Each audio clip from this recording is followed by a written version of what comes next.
гледайте в понеделник от 20 часа предаването Зона Спорт по Ринг.бг. Велизар Димитров и Иван Иванов с коментара за ситуацията в ЦСКА. Ще чуете мнението на Аспарух Никодимов. Какво още каза Христо Йолов за престоя си в Левски. Отзиви след мача на сините с Черно море. Коврат Пулев коментира сагата около мача му в Германия. Те се завърнат за нови пакости всеки ден. Не само единственият. Двамата, което обичат да правят пакости. И обичат забавленията. И разбира се експериментите.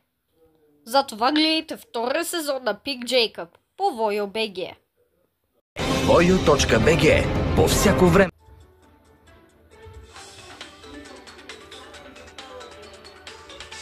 BTV Comedy.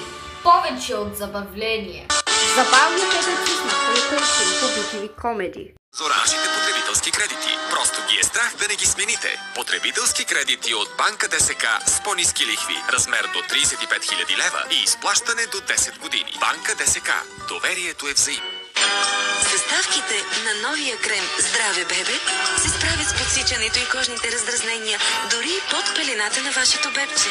Без парабени, без алергени. Здраве за цял живот. Една година Lidl в България. От 28 до 30 ноември купи крави кашкавал половин килограм само за 4,99 или птичи кремвирши цял килограм само за 2,49. Една година Lidl в България. С нас празнувайте и пазарувайте. Забавните деци всеки петък в 8 вечерта. Препоръчителен родителски контрол. Тази програма не се препоръчва за лица под 12 години.